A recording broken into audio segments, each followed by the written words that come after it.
Hello, Feely Humans. Welcome to another episode of You, Me, Empathy. My name is Known Wells. I am the creator and host of this pod. And this is episode 255 on a compassionate revolt with Traci Medeiros-Bagan. Traci and I, in this episode, explore developing trust in our resiliency, examining our own proximity to power, how compartmentalization is its own privilege and necessity, and sparking compassionate revolts in our hearts and in our communities. Traci is a wonderful hang, a wonderful conversationalist, a wonderful feely human, and you can connect with her at compassionaterevolt.com, or if you go to Instagram, follow Traci at Compassionate Revolt. And if you are in the Orange County, California area, Traci is director at Gather and Grow OC. It's a group therapy practice in Orange County. And if you want to follow them or connect with them, go to gatherandgrowoc.com or follow them on Instagram at gatherandgrowoc. I really loved this conversation. I think you will too. As a reminder, my dear friends, my dear Feely Human followers, listeners, community, I am already grieving this, but I am coming to a close on the You, Me, Empathy podcast. On this podcast, I am going on a hiatus come August. The rest of the episodes that I've recorded will be released weekly with amazing guests such as today's guest, Traci. And I've already shared some thoughts in the past couple of episodes, but just know that I have cherished every moment of this podcast with you, with my guests. It's been a truly transformative experience. And also, I am needing to create some more space. I want to do more creative stuff. I want to try something new. I might be back with a new podcast, who knows? But I'm just excited for the future. I'm excited to try something new. I'm excited to really continue to grow and put my energy and time into the Feely Human membership community, which you can learn more about at feelyhuman.co/membership. I hope you can check it out. Again, it's at feelyhuman.co/membership is where you can learn more about it. But let me just say that it's a space to be seen. It's a space to be listened to. It's a space to be heard. It's a space to feel your feelings and not feel judged. It's a space to get messy and uncomfortable and grow your capacity for empathy and curiosity. And it's a space for silliness and fun too. It's not all darkness and dourness. It's all of that because we're human, and it's the silliness, it's the joy, it's the wonder too. We have a movie club. We're doing a documentary learning series. We have Q&As. In fact, this very week, on Friday, June 2nd at 10 a.m. Pacific time, for all members, free and paid, you can, Emily Lynn Paulson, who is the author of the new book, Hey Hun, Sales, Sisterhood, Supremacy, and Other Lies Behind Multi-Level Marketing, is coming into the community to do a Q&A. Again, that's available for all members. So we have those types of events. If you want to join the community and be a part of that Q&A, consider joining. Please just join it as a free member and check out what types of events we have to offer. But we also have our emotional check-in series. We have weekly events called Heart to Heart, where we just gab on various topics. Like this week is on activism. We've had Feely art time. We've done journaling time. We've talked about vulnerability and intimate relationships and all sorts of stuff. And it's just a space, again, to be more of who you are as a Feely human. So if you've enjoyed this podcast at all, I think you'll enjoy the membership community. And as always, if you can't afford the paid tier, reach out to me. Reach out at hello@feelyhuman.co, and I'm happy to offer some sort of sliding scale if that works for you. Again, that's at feelyhuman.co/membership. And like I said, today's episode's wonderful. The rest of the conversations with my wonderful guests are awesome and will continue weekly into late July, early August. And I will probably do a final episode where I just kind of reflect on my 5.5 years of doing this podcast and talk about what's what's coming for the future. So stay tuned for that. But in the meantime, please enjoy this wonderful conversation with the wonderful Traci Medeiros-Bagan, a compassionate revolt. Enjoy.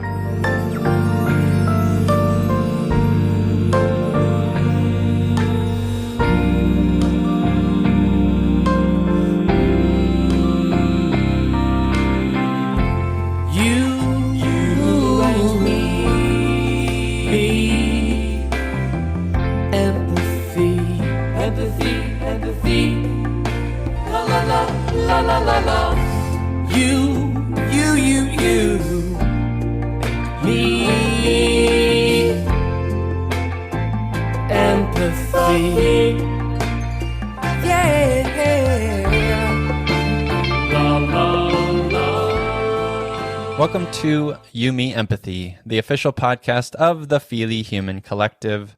On this show, we explore the struggles, the triumphs, the brights and the darks we face as humans, trying to be human on this wondrous and overwhelming pale blue dot. You, Me, Empathy was created so that we can be witness to our collective humanity through the lens of empathy, vulnerability, and emotional curiosity. We aim to destigmatize mental health, lead fiercely with our hearts, feel our feelings without shame and judgment, and share our courageous stories so that others may feel less alone and more connected as Feely humans. You, Me, Empathy is a brave place designed to inspire the beauty in each of us, because each of us, in all of our kaleidoscopic parts, makes up a magical whole that deserves to be seen. Today, I'm tending to my own heart by being here with therapist, educator, authenticity activist, and director and heart tender at Gather and Grow OC. It's Traci Medeiros-Bagan. Hello, Traci. Hi there. Thank you for having me. Oh my goodness. So very happy to have you. So looking forward to this conversation. Same. Before we get to it, emotional check-in time. How are you feeling? And I want real answers. I want vulnerable answers. I want all the feels. Give it to me. Okay. I love that. This is a space for it, huh? Yes. Okay. Let me check in. How am I feeling? I think today I'm feeling pretty even in balance, but I will say that I've had, I think, just a lot going on, like a lot of, what's the word? I don't want to say expectation. I don't think that's it because I'm consenting to it, but like, is requirements the word I'm looking for? Maybe it's expectation. I don't know. Like there's been a lot of needs in my attention and feelings and empathy. So this is kind of like the perfect time to do it. Like I feel really balanced in this moment, but I will say there has been a lot of that recently. And so I've been trying to, I can't say that I've been fully there all weekend. I think I've been really in this space this morning before we're chatting right now. But I've been really trying to call myself into gratitude. I've been navigating, I've had some like sort of wonderful community show up stuff. And I've also had some like figuring out how to deal with like the tender, painful points when there is tension. And for whatever reason, or probably very purposely from the universe, those things have come back to back. Like all the charge up, all the good things about connection, also the things that take our energy about connection, right? That we do need to tend to it. And so I think over the course of the weekend, even though I'm coming back up now, I think I was feeling a little bit just like low, like it's not sadness. It's more just like a little bit of tiredness, like not quite, I think, my normal level of hopefulness. I think some of my clients and both friends and family joke that, right, it's not all, I think they think in my head, it's just like rainbows and puppy dogs and glitter, just like swirling most of the time. Yeah. Which I don't think is untrue. Like, I feel like that might be part of my natural state, which I feel very grateful for. But like, you know, I think there's just a little bit less of that. Like there was other things coming in. So I've been trying to like purposely call myself into gratitude that like these spaces are asking me to show up, and I might feel a little tired, but it's my practice of setting boundaries. And, you know, and the fact that they're there means that people are asking me to be in that work with them, you know, and I say, I want that. Like you, I say like feelings are welcome here and here's all the things and we can move through it. So I'm trying to like sit in gratitude that people are in that place, even though it's not always the most comfortable.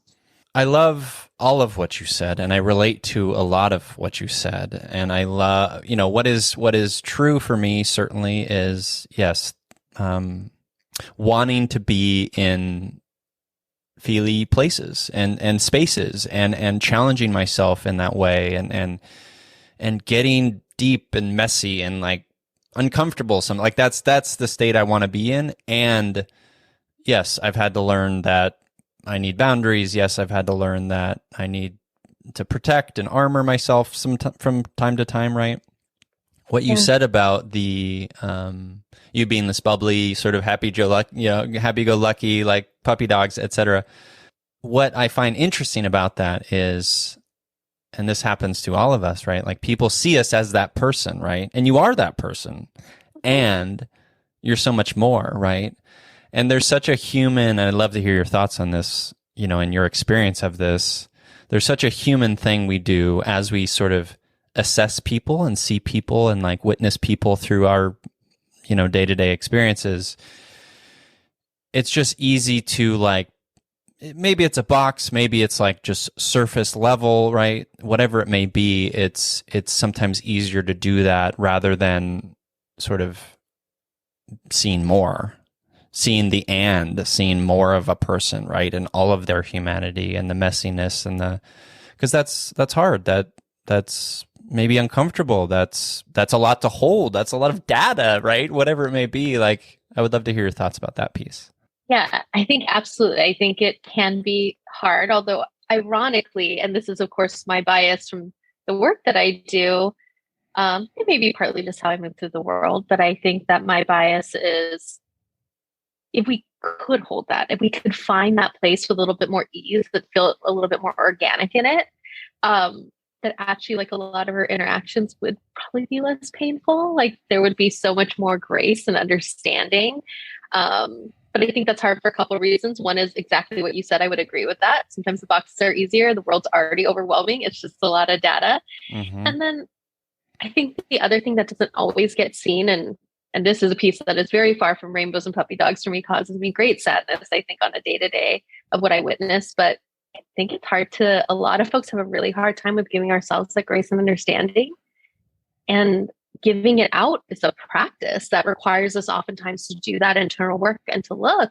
And if I'm not ready to give it to myself, right, if that is not a practice I have, if that is unfamiliar, like, I don't know how to give it out. And if I do give it out, it's going to challenge a lot of my worldview that, a lot of folks are held in their, sometimes it is a motivator, like our self-criticism. Sometimes it is just so much our worldview that we like don't really have another expression of it. So it's really scary to think there's a softer way to hold ourselves in our experience. I mean, there's so many things. I think it just seems like, of course, internal criticism is bad, but it's not, right? It's sometimes the way that we like locate ourselves, so to speak. Yeah. And so because of that, I mean, it can be a really scary thing to give up.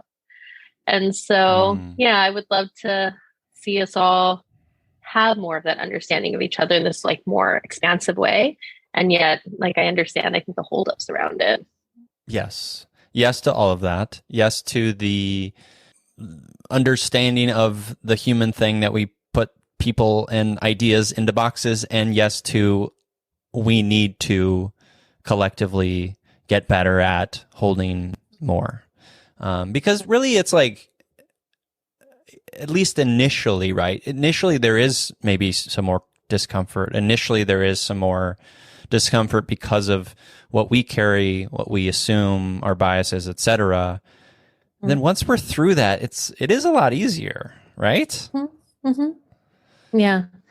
So many less things are personal, right? Like we start to see like, oh, folks are having a bad day that isn't about me and nothing I'm doing wrong, or like, just how that all is walking through the world. And it also calls us in to do better, right? To use our energy for that versus like the shame and criticism. It's like, there's so much more space for me to actively work on things that would be helpful, right? If harm is accidentally like, happens, right? I have so much more space if I'm not sitting shaming myself, right? That takes a lot of work. It's a lot of time. It is. So, It's a full-time job. It is a full-time job, Shane. And so, the less we do that, I think the more space we have to actually show up and do the things that we would rather be doing. And really seeing that we do have a more in common than we assume, or than our biases would tell us, right? We start to see a bit more of that shared humanity, and we see the beauty in our differences, right? Which I love. And I've learned a lot. I mean, even just the past 5 years in doing this show, sort of being better at being witness to the whole of a human person than I was 5 years ago. And it's because of people, right? It's because of people like you, Traci, and you showing up and maybe sharing and being vulnerable and sharing some insight that I didn't realize before, and just like, wow, that's amazing, right? But yeah, I guess it takes practice. That's a piece of it that's sometimes hard to commit to. Yeah. I don't always think we have good reflections either. So it's like, it's hard, right? It's a big process on many levels. Yeah. Yeah. So here's a question I haven't asked in a while on this show. I would love to hear, and so this kind of helps the listeners ground you into the world of Yumi empathy, the Feely-verse, if you will. I would love to hear from you, like, what are like one or two seminal moments from your life? Like when you think back on your life as a human living in this world, what are one or two moments, experiences, etc., that like you look back on and it's like, oh, that was crucial in sort of making me as a person? Big question. Only the biggies on this show. Only I like it. I oftentimes tell folks, I'm going to do small talk. And so I guess this is, depending on how I look at either me getting payback for that or a gift. Yes, revenge. I will hold it as a gift. I imagine there might be some people in my life that would be like, see, you're getting yours now, Traci. Wow. And no particular way just like made me who I am. Yeah. Just like if you like, so like I think about, to sort of put it on me and help you reflect a little bit maybe, or give you time. Yeah. When I think about like seminal moments in my life, I think about, maybe the experience that I had in college where I went and studied abroad in Swansea, Wales. And that was a really, really hard period of my life. I was struggling with anorexia and I was very, very ill. And I went because as I told myself, I needed to be away from anyone and everything I knew. And I realize now that was maybe the wrong decision, but it also like showed in me a great deal of resilience and a great deal of, it actually showed me, I'm reflecting on this now, it actually showed me that I didn't want to end my life. Like I kept living, even though it was hard and painful and scary at times. Like I kept living, and then it made me realize that like, oh, I still want to do this life thing, actually, in fact. And maybe, maybe that was the quote unquote rock bottom moment that sometimes we have as humans, but it was a seminal moment because it made me realize like, oh, I want to like figure out who I am as a person, because in my early 20s when that was going on, I didn't know. And yeah. And I think it led ultimately to me finally finding a therapist that worked out for me, and starting this show and doing a lot of writing and exploration of my own mental health and family trauma and all that stuff. So yeah, I mean, that's sort of like a condensed version of that, but yeah, that's what I mean by seminal. Just like, it doesn't have to be big traumatic moments like that, but yeah. Does that make sense? It absolutely makes sense. And I so appreciate you sharing that. And I'm so happy that was the outcome. Thank you. Yeah, Thank you. Yeah, absolutely. Yeah. Yeah. I mean, it was, I understand it doesn't necessarily have to be, and I guess mine is like a couple, or maybe like how a certain piece of information was like metabolized over the course of time. and this could be partially because I'm like, in the middle of a work day. So I think therapy is kind of on my brain and all of that. But I'm so big. I think the reason why also this question is like a little challenging for me is like, I'm so big on just believing in all of like the little pieces, like along the way. It's like a little bit like I tend to not think about like those defining things, but when I think about one thing, and like I said, maybe this is because I'm a little bit not quite out of me as therapist, like I'm still me as partly as therapist, as well as me as human, but I think this kind of connects, which is I was like always a kid from very, very young that when you asked me that question earlier about like people, or maybe it wasn't a question, maybe it was in our process, but about us being able to see like whole people and whole stories. I, as a very young kiddo, like was, I think, asked to do that and also had probably an inclination for it, right? Like at the time, I think it felt really hard and it felt really big. And it took a long time because, like I said, I was pretty young for folks to tell me, oh, you have to understand this is what this pain means. Like this person is not meaning this. This is just like what's going on for them, right? I was given that example, right? And so I had to sort of manage my own feelings and emotions to other people and their responses and reactions, which always felt, when I got to the point where I had more articulation of it and I could understand it, it was really hard it felt like this thing that I couldn't kick, right? Like I was always holding, like you said, extra data, like more data than it sometimes felt like my little brain, could hold and my heart could hold, right, over the course of time. And I think I didn't always know how I could personally show up in that. Yeah. And so because I was holding so many space for other folks, this stuff, right, because I was offered it in a very imbalanced way. It's not a bad thing. It is a gift that I can do that. But it's also, at the time, I didn't have all the pieces. Yeah. And so it became a very rigid lesson and one where there wasn't a lot of space for me. And I think I'm thinking back. I mean, I don't know if this was one moment because I'm sure it came up more than once, but I was thinking about a therapy experience of mine where I sort of got to share with my therapist, like, oh, this thing is so weird. It's like, it's kind of my superpower.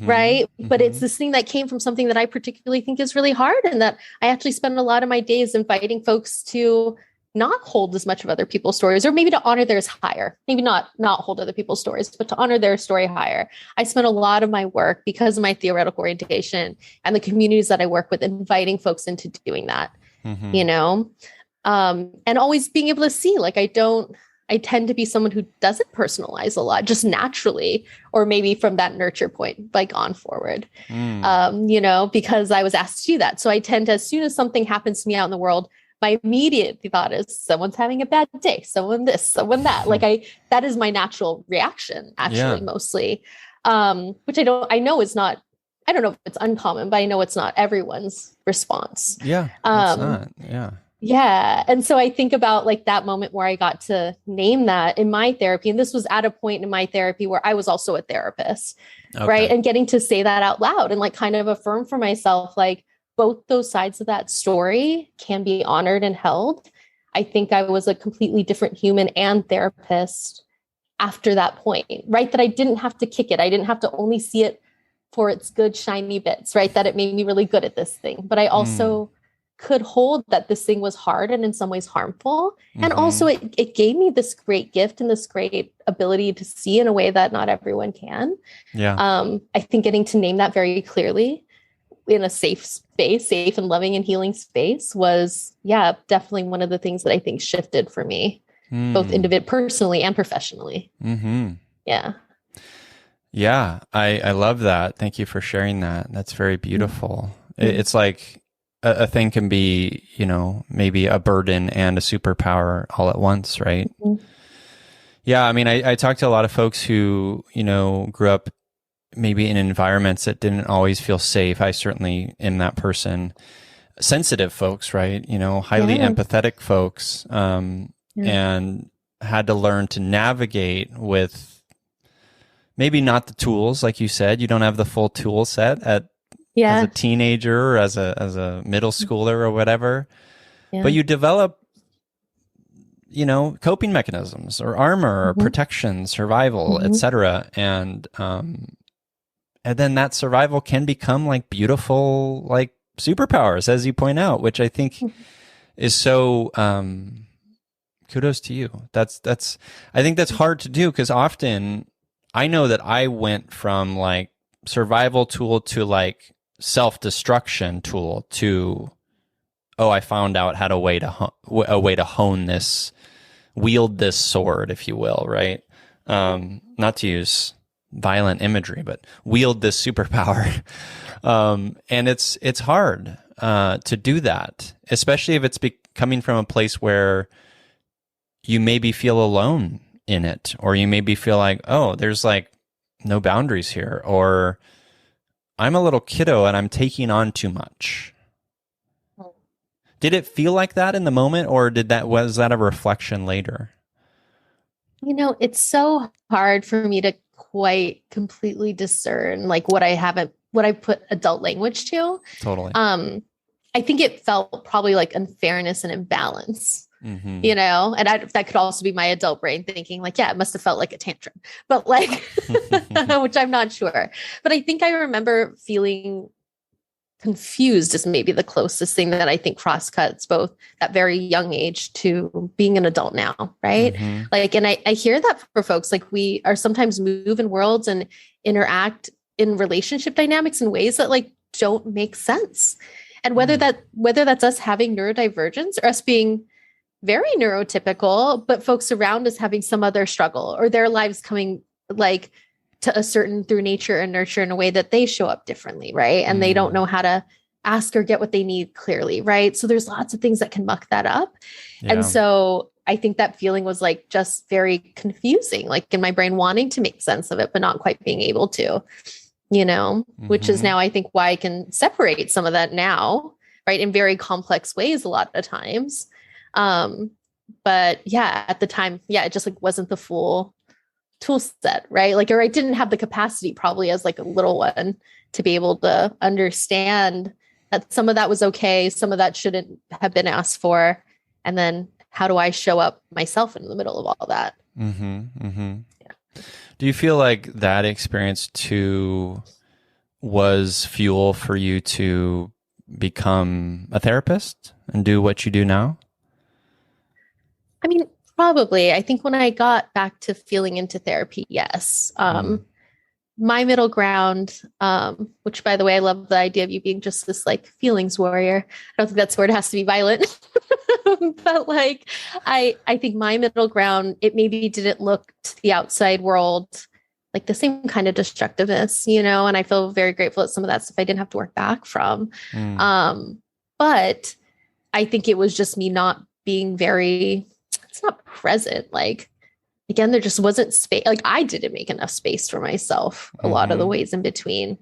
And now as a therapist, I can name some of that stuff as like, you know, being like a recovering codependent person or like a, you know, like all the other kind of verbiage we can talk about. But at the time, I knew that care work and relationships, it was really interesting because I don't think anyone would have coded me as this from the outside, but I knew that relationships actually didn't feel very safe. Even if to other people, I was the person they came to, right? Like I was the person that got called when something happened and I always had space. But from my side internally, I had a sense, I couldn't name it like this, but I was like, oh, these relationships aren't safe because I knew that if I wasn't showing up, there was no way for me to set boundaries or care, anything of that. Yeah. So it was just, I just had to be ready. I had to be able to hold it, whether or not I had the skill set. And so it took me a really long time in between that, you know, being a little one, being a young adult with that skill, quote unquote, but sort of unhoned to like feeling like it was safe to engage in pursuing like this field of being in therapy.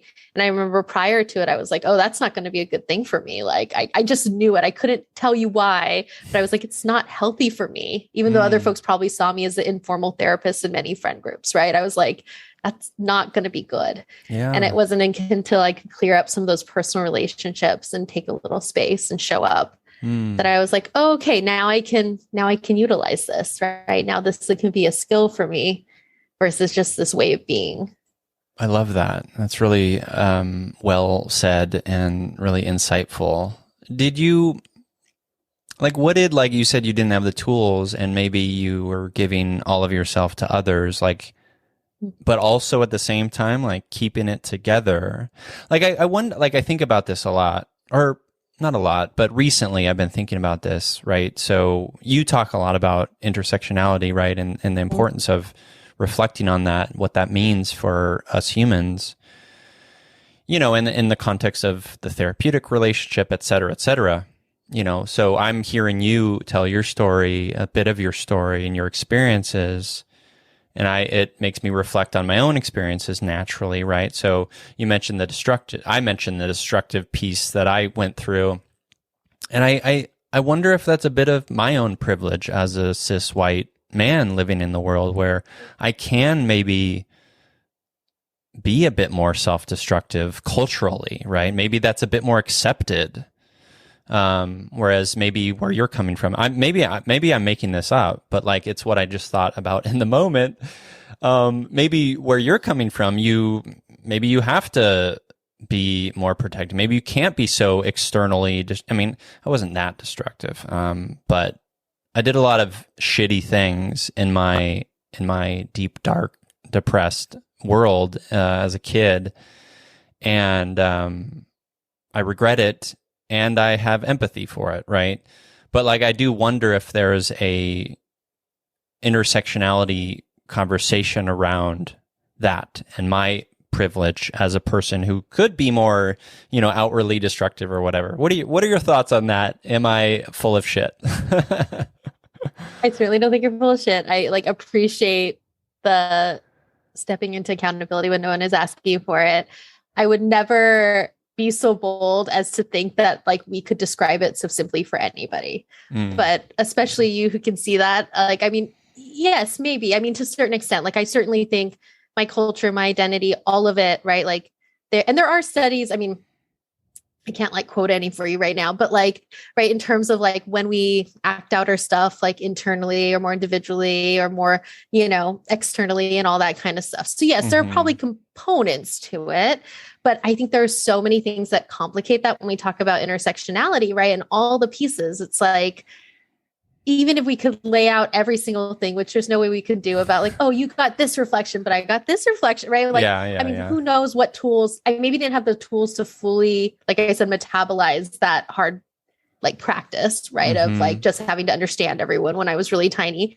And yet I think I got other reflections of, well, how do I work my stuff out? Right. Or like, what do I do while I'm working it out? Right. And there are some, I think we tend to think of like coping mechanisms or strategies as like black and white, good or bad. Yeah. But the truth of the matter is, right, they're all kind of a little bit of both. It's just like us being able to discern how to utilize them and when. Yeah. You know, like for example, perfectionism is a big thing, that it's a big trauma sort of symptom that people don't look at very often, right? And sometimes that person doesn't get care at all if they are like overly productive, you know, and it doesn't mean it's not harmful to themselves and sometimes others also, but because it is culturally or through capitalism or whatever, given the green light, we don't see it in the same way.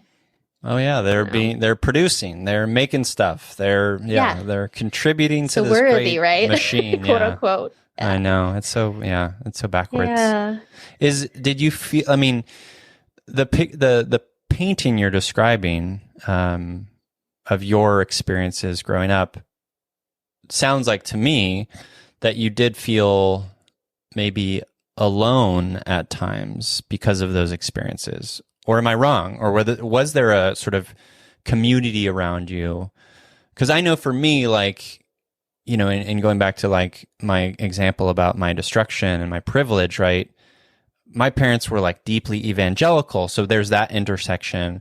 And there's a lot. And my father was like, you know, like tons of cocaine and a lot of abuse and also like super libertarian. So there was this like individualist like beat that like I sort of like picked up on, didn't love, but like, is this the right thing? Right. So like I wanted like, so there was a lot of self-destruction too internally that like, I can't ask for help or I can't reach out and, you know, whatever it may be. Right. But I'm wondering for you, like, did you feel alone in that? Did you have support prior to like finding therapy?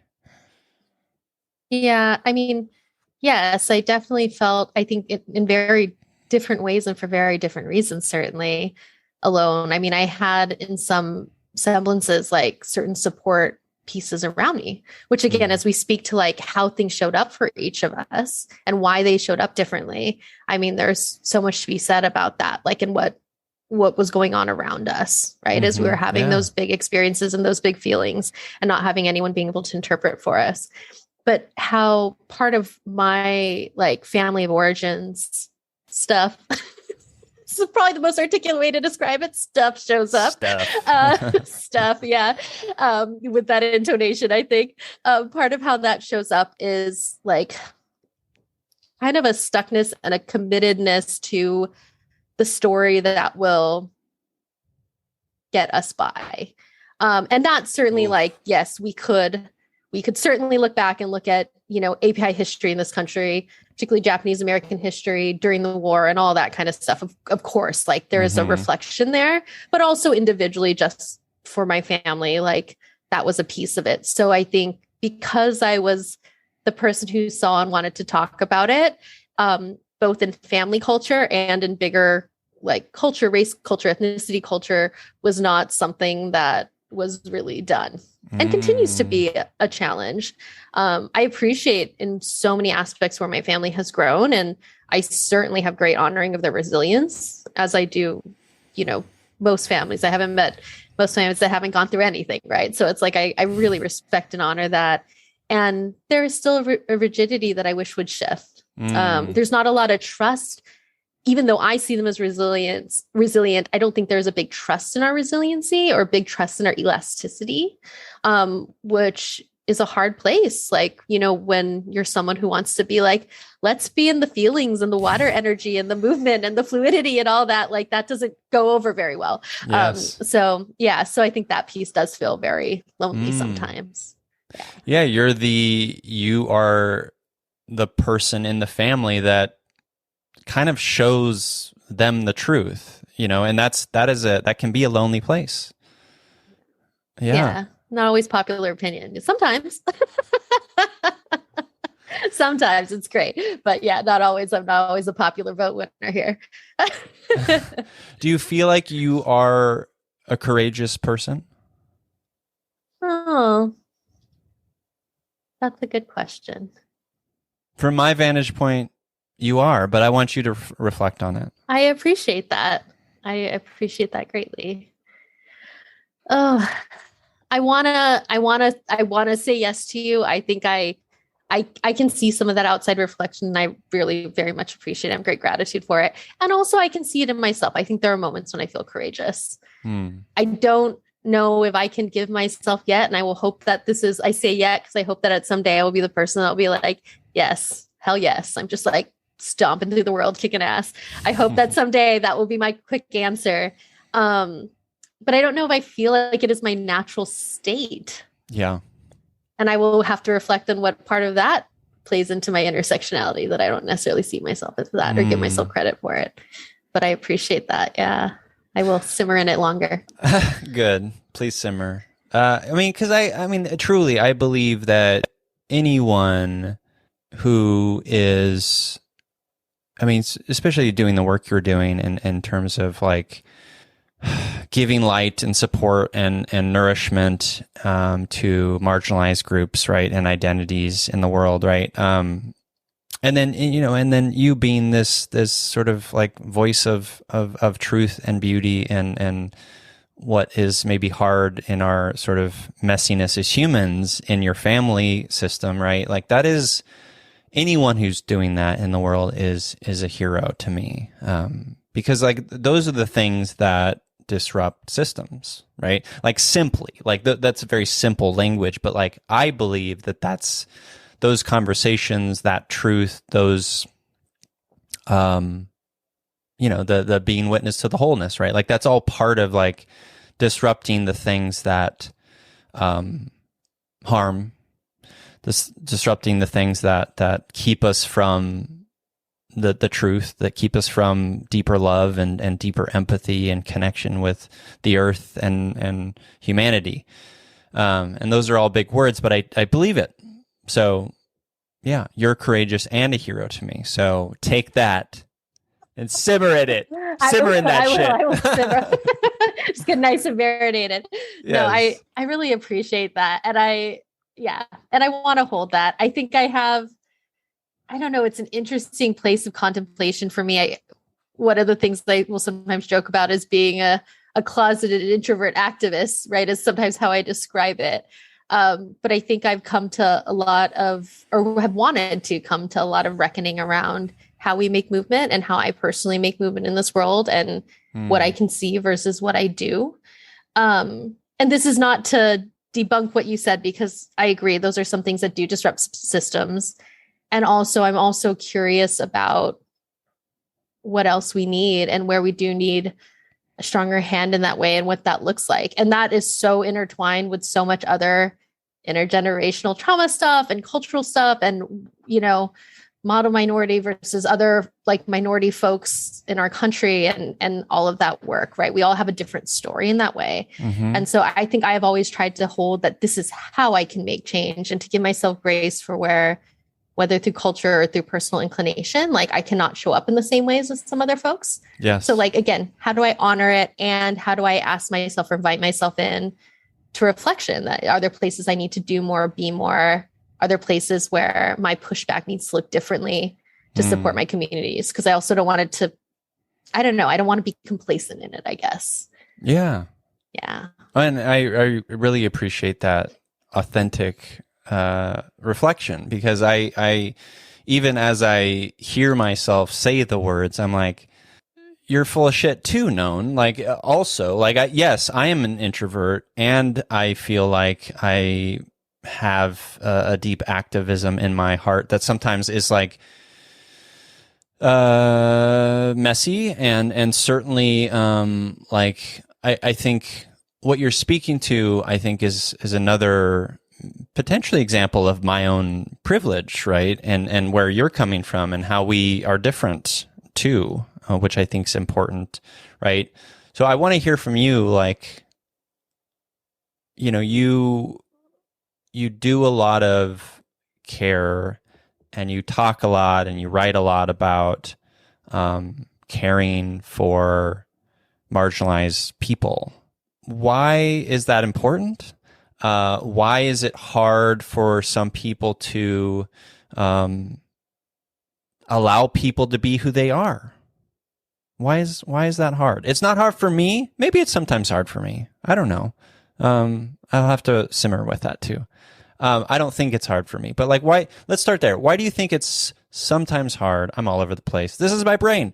Why do you feel it's sometimes hard for people to allow for other people to be who they are? I don't know if you're meant to do this or not, but I think it's really powerful because I think what circles for me is actually right up top to the beginning of our conversation, which is like, I think sometimes otherness can feel like criticism to folks. And that we can all get wrapped up in the lie of scarcity and also sometimes the truth of scarcity. Let's be fair. Mm-hmm. I don't think we should say lie of scarcity, maybe in capitalism, but like, I think there are places where we feel scarce, where we don't have to feel scarce or where truthfully there is space and abundance. And I also think there are places where we have created scarcity through culture. And so because of that, and also the fact that we tend to take things at ourselves, if someone does something differently, I think we can all sometimes take that as internal criticism. Right? Mm-hmm. And I appreciate and hear where you own your privilege, and that is another thing that is, I imagine, practice and maybe natural who you are as like the kind human that you are. And that is an easier thing for you to access. But I don't think it is always easy for folks to name it because there is fear that it's going to be taken away with good reason. It is when you ask, like, why do I need to care for those folks? Why do I want to commit my professional life to those communities? It's because it is hard to be there. Right. I mean, like, why, when we look, for example, like cishet white folks in our country, even like cishet, like white men particularly, and to be like, why can't you figure this out? I mean, yes, I would like folks to. And also I'm like, because it looks terrible and scary on the other side. And I'm not saying that okays it by any scope of the imagination. We obviously need a shift, not yesterday, hundreds of years ago, right? Like we need a shift. And yet like, that's why, because our system is so entrenched, it doesn't look good to give up privilege. That sounds terrible, right? Where we have it, you know? And so, yes, do we have different points in that? Of course, you and I, and also like, I have my own privilege. And I think sometimes like being, I've seen that privilege look different ways, especially for API community. And I just want to make sure that, I'm in space to reflect on both sides of that. I think like straddling and code switching and assimilation is something that API community has had to do to survive. Yeah. And also we have to examine our proximity to power, and so to do that, like we have to really kind of reflect on all sides of that. And so to me, even though in some ways also the collectiveness of Asian American community and the ways that we don't tend to have a cultural value of speaking our feelings out loud, like, I feel like, again, this is sort of like this weird intersectional gift that for whatever reason, through whatever makeup of trauma and privilege that shot me out into this universe, right? Like I have a very particular viewpoint of it. And so I guess for me, I want to use it because I feel like privilege always is like about how we can't give it up. So it's like my responsibility to use it well. And so I think I see the work that I do when you ask why I do it. For me, it's like using my privilege responsibly. Yeah. Love that.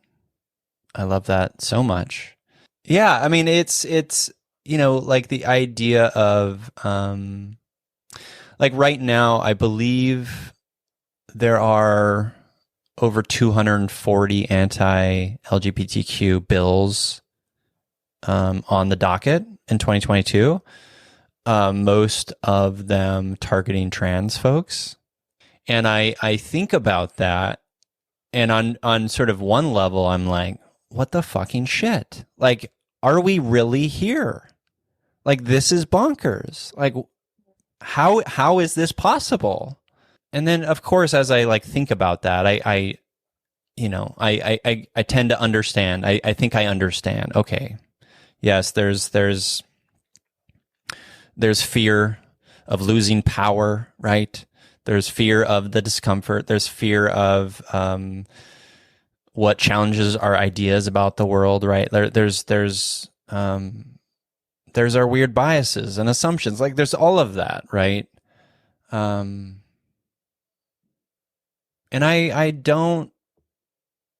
guess there's no real true answer. There's no singular answer. I think one answer is what you were just describing, which is, using our privilege for good, for lifting others up, right? For championing the most vulnerable, et cetera, et cetera. I get overwhelmed by it often. And then I remind myself, like, yes, overwhelm, and I wonder if you can relate to this. Yes, overwhelm is part of it, and you gotta keep on it, right? Because again, use your privilege. Use your privilege. I don't know. It's all at once. Have you seen Everything Everywhere All at Once? I haven't seen it. No, I've heard good things. Oh my goodness. It's a movie it's my favorite movie of the year. Okay. It's a movie that I think about on a daily basis because I really think it embodies what we're talking about in a lot of ways. The first time I've seen it 3 times. The first time I saw it, I had to wait 15, 20 minutes before leaving the theater because I was just uncontrollably crying. But it embodies the sort of like everything matters, nothing matters, like all of it at once, right? It's like the joyful nihilism in some weird ways. Mm-hmm. And there's some like I attach myself to that sometimes in this work that I do, right? In how I am in the world. And I have to like go back to whose stories are we missing? And in that story, it's an immigrant story at its core. And it's a mother-daughter story. And there's so much intersection there too, right? And it's big and it's small all at once. And I'm all over the place because this is my brain, so I'm sorry. But Thank you for inviting me in. yeah, I'm enjoying it immensely. Enjoying the tour immensely. How do you reflect on that? The big and the small, and all of it being sort of, all of it mattering all at once, even if it's fucked up, even if it's like bonkers. Yeah. I think it's an ongoing balance that we have to figure out. And I do always try to pay attention that I think compartmentalization, and this is not a criticism because I practice it as well. And I encourage folks to practice it to a certain extent, like is its own privilege, right? That we can say like, for a little bit of my day, I'm going to not worry about this. I'm going to do the self-care things, or I'm going to, I mean, if we want to get into politics and stuff, it's like voting off of like an argument that I have gotten into more than once, even though I know it goes the same way. It's like, some of us don't have the privilege of voting off of fiscal policy. Yes. Like some of us are voting for our lives. And so like, you know, we don't have that privilege. Right. And so, you know, yes, compartmentalization is privilege. And yet, like any tool, right? Like there are pieces for how we need to take breaks and how we need to bring our nervous systems back down to a regulated state, and then take a deep breath and understand, like, how do we bounce back? Right? It's not so much that these things aren't going to come up, but how do we return to it and not hide from it, but also like know what we can, like how much we can bite off and when, you know, and it, you know, there's no easy answer. Like if we were all like, you know, bottomless, like, you know, energy supplies, maybe we could do it. But the truth is that so many of our movements have this ebb and flow because burnout and like that not checking in with ourselves is also such a cultural practice that like we just lose folks all the time, literally and metaphorically, unfortunately, to these fights. Right. Yeah. And so it's like, how do we have a little bit of both? I actually just started listening, which has been out for a while, but I just discovered it, is Alicia Garza's podcast, Lady Take No. I don't know if you've heard it. I haven't. What's it called? Lady Take No. Okay. And it's fabulous. And the one I happened to check in with, because I had also listened to like a Sunstorm episode that she also co-hosts, and they had talked to Margaret Cho. And then I love her. Yeah. And then she was talking to, I'm going to butcher, I can't pull the name. Maybe you can find it and put it somewhere later. Sure. But just came out with a book called like, This is Absolutely America. I could be butchering that title. But it was fabulous. They were sort of talking about this back and forth of how important laughter is. And Margaret Cho has this beautiful like quote about like, laughter is a sharp intake. How did she put it? A sharp intake of like breath unexpectedly that ensures our next breath. And so she looks at laughter as sort of like affirming our aliveness. It was like this gorgeous, right? As she is, I like love her like crudeness and her bluntness, and just comes out with these like beautiful little nuggets, right? I feel like this is such a thing of her career, right? But like she came out with that. And so these, you know, people that are such important humans in our time period, and the organizing and the activism and the change that needs to be happening because of the terrible violence and wounding happening in our world, right? Here are these humans being able to laugh with one another and explain to each other why that is important, right? And affirm that for each other. And I'm like, how powerful. It was like such this immense amount of grace. And actually in that same episode on the Alicia Garza's podcast, also speaks to kind of what you and I were talking about earlier of like, what is needed in our movements, and not wanting to also like hide where like quote unquote good movements, right? Or respectable movements or anti-violent movements get this like uplifting, right? Where does that just hold us in our own oppression, right? To understand some things have in our history been taken by force, and there's been no other way. And so, you know, they were able to have that with this like beautiful laughter and beautiful like self-understanding about their own evolution. And I was so moved by that. Right. And like, I would never put myself anywhere near that category of the work those folks are doing, but like gave me just like a little bit of grace for myself to be like, oh, this is this human that I see that I just think is like churning it out and just like speaking of someone who I feel like is courageous and just kicking butt and just coming back for more. I'm like, when do you sleep? What are you doing? Right. Like, but to be able to hear that was such a powerful relief, I think, to be like, oh, we can have a little bit of both in that balance. Yeah. Yeah. Two things. Well, first of all, their name is Kelly Carter Jackson. Yes. Yeah. And they wrote Force and Freedom, Black Abolitionists and the Politics of Violence is Kelly Carter Jackson's book. And Lady Don't Take No, which is a great Lady title. Don't Take No. Lady Don't Take No. I didn't get any of the words right. It's okay. It's okay. I have the power of the Google ahead of me. I love that. But I love that. So two things that stick out to what you said. One is a thing that I always say on the show, which is empathy without boundaries is self-destruction. The same is true of compassion. I know you're a big compassion person. Yeah. So you have to have boundaries. Like you have to check in. Otherwise you're just going to, peter out.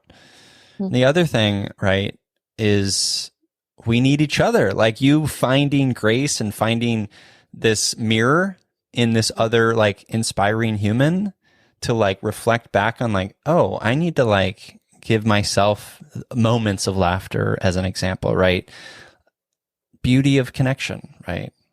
And I just think that's so beautiful. It's so simple, and yet it's so like, it feels in my world sometimes that it feels like it's like scarce. And I strive to foster more of it.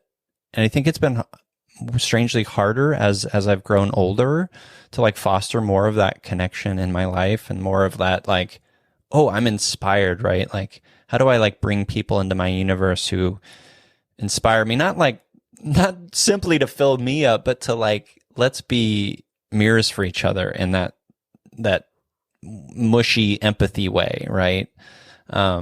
So I just love that. Yeah. Me too. I really appreciate running into that sometimes. Yeah. We get it when we need it, right? Yeah. Yeah.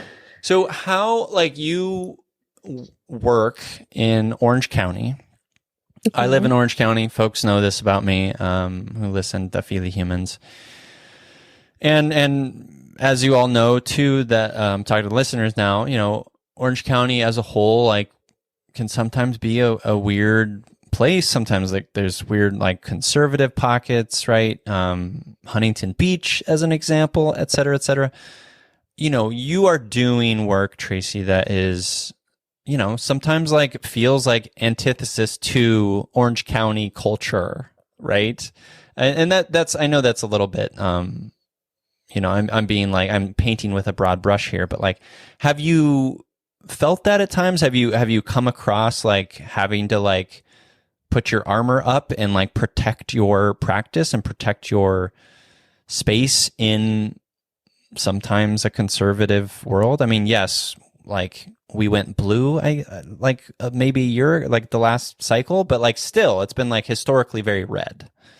Yeah, I mean, that reflection that you talk about and finding it, I feel really grateful that in my like little small bubble, I feel like I have found that, and I feel so grateful for that. I don't think it's a huge bubble, and yet it is enough that I feel very privileged to mostly walk through the world and my practice and my business and all of that in the ways that like of all of who I am, and I don't feel fearful, like, you know, so I really appreciate that from, you know, everyone from my co-director to like my team to kind of everyone. It's like we are kind of our own little bubble. And so I think it kind of charges us up a little, you know, and so I think how we've operated is to move out in the world like we're supposed to be here and like we're doing an important thing. And, you know, sometimes we have to give each other pep talks before we go do stuff, but it's kind of a deep breath and just like sort of fake it till you make it almost, like in terms of being in Orange County, not in terms of everyone's like healing practices, because they are just such talented and competent and like lovely clinicians and really magic humans, if I'm being perfectly honest. But like in terms of doing what we do out in the world, you know, that we just sort of, we have a party line, and honestly, we just kind of keep being broken records about it. Like, this is who we are. These are the folks that we serve. There is loving space here, and we will help advocate and fight in the ways that are appropriate for us in our relationship to you to get you that space, you know, at least in our office. But as big and as wide scoping as we can get it. So that has kind of been just our meter, as we've been out. So yeah, it does sometimes feel like we are in some ways an antithesis. I don't think queerness in all versions and explanations of that word is very honored here in Orange County. But it doesn't mean there aren't queer people here. And I use that in a very broad brushstroke too. Yeah. Yeah. There is a lot of folks that believe themselves and are, in the margins of the margins. And so I say the orange curtain can be heavy, but it doesn't mean that folks aren't here. It's just about us being able to clock each other. Yeah. Like, what are your aspirations for the practice, Gather and Grow, the team that you work with? Like, do you want to stay this small, mighty force, or do you want to keep sort of like expanding, growing? Yeah. I mean, yes, I certainly want this like as we have it, because it is, I've just gotten to experience and witness so much of the healing power of it all. So I feel so grateful for it. I want us to keep growing, but I don't honestly know or can't name exactly what that looks like. And we try to be in intentional and conscious practice of that at least once a year, if not more, to really pause and to be in the ebb and flow and everything, and to see like where we want to go with it and how it solidifies.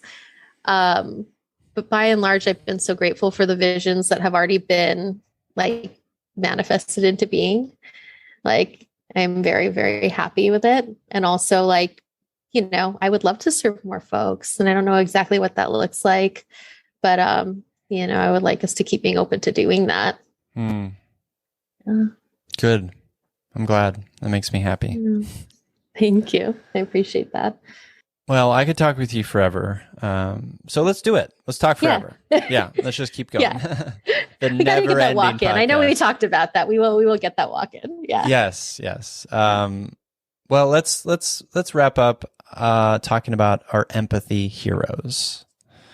Okay. So folks in our lives who deeply empathetic people. They could be characters from stories we love, books or movies. It could be people in our own life. It could be people, historical figures, et cetera, et cetera. I will go first to give you a moment to reflect. So this is kind of a weird one. We have a 1-year-old dog. She just turned 1. Her name's Ripley, named after Ellen Ripley from Alien, Sigourney Weaver's character. And she's a rescue like our other hound, and she has a lot of confidence as a dog. So very happy-go-lucky, and we've been training her and working on her like reactivity issues that she has. They're not issues. They're just, we're working on like setting the expectation that like lunging at other dogs in a happy-go-lucky way is not okay. We have to like calm and work on softening her. And what I've learned through like working with animals, and we have a horse as well, you really have to like check in on yourself, right? So the other day I woke up and I'm out walking her like 4 or 5 times a day, and I'm walking her at like 7:30 in the morning, and I'm like, she's very up energy. She has like high energy, and like it's making things a little bit difficult, right? And so I'm telling her in my head, I'm like, God, dog, like, why are you so up? Like, why are you so anxious? And then I reflected on that. I'm like, and then of course, I reflect back at myself, like, Noan, why are you so anxious? Like, what is going on here? Like, clearly she's picking up on this moment. She's clearly picking up on what you're feeling right now. And it's like, I've mentioned this before, but it's just a good reminder. And I hear her right now, I think either chasing rabbits in her sleep or crying. I can't tell. It's just a good, so my empathy hero is Ripley, because she's, a mirror for my own feelings and I hers. And so she's my empathy hero. I appreciate her. I appreciate her because she is, she helps me, like care less about sometimes her tracking tons of dirt into the house, or sometimes peeing in the house, or whatever. So she's my empathy hero because Dogs are the best, and she's the best. Dogs are the best. I have a couple of pups that I've learned such similar wisdom from. I think it's hard. I feel like it's not always quite the same prompt, but empathy, gratitude, kind of wisdom, all that. It's really hard for me to not, even though sometimes I'm like, is this a cop out? That's my own self-criticism, internal voice. You can keep it or edit it out as you see fit. But I think all of it, all the internal dialogue. For me, it's really like my clients and the stories that I get to hear. I just did this talk on resiliency the other day, and like I was struck as I was creating it, and also as I was saying it, with this idea that like when folks that have the hardest stories, sort of, quote unquote, like, and who gets to decide that, I don't know, but like I think objectively challenging stories, when those folks are able to come back and lean into gratitude and to find new ways of being, including going to therapy and saying like, I don't know, this thing isn't serving me anymore and I want it to look different, to come back and to do that after everything, and also in a world that like doesn't honor that and doesn't invite that in and isn't supportive of that. I can't help but take a breath and think like, okay, I got one more deep breath in me, right? I got one more reframe in me. I can pull back in the rainbows and puppy dogs, even with all the bills and everything happening right now in our country, right? Like I can do that because it is where I have agency. Like it is where I have power, and I'm getting this reflected back by the communities that I see that I work with, because they have some of the hardest stories and also like show me some of the greatest resilience. And so I can't help but like have that always come up for me when folks ask, because it just feels like the closest thing. Like I feel so grateful. And again, not just because it charges me up, but because it does help me understand and see the world better. And in turn, I hope makes me a more helpful healer, and a more helpful helper, maybe I should say, right? I hope that it does that. I try to, have it marinate and come back out and digest it in that way, I guess, that allows me to do that. So I think for me, like empathy heroes is always like folks that will show up to do feely work in this world that says feelings are bad and that you shouldn't do with them or have them or anything like that. Like I can't help but like be really honored and grateful and kind of in reverence of folks that come in to do that at my little queer practice in Orange County, right? Like there's a lot of things, like doors that are getting kicked down to do that work. So I really, really appreciate that. That is a cop out, first of all. And second of all, it's also thanks for the validation. Wonderful. Just wonderful. Yeah. I love that. Definitely not a cop out. I don't want to fuel your inner critic. Okay, I can. We'll each handle our own. It'll be our own boundary practice. Yes. There you go. Good.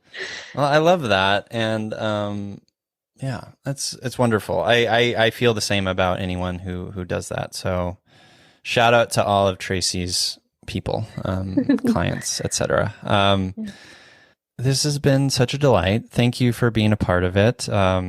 Thank you for being patient while I navigate my weird noggin. So thank you.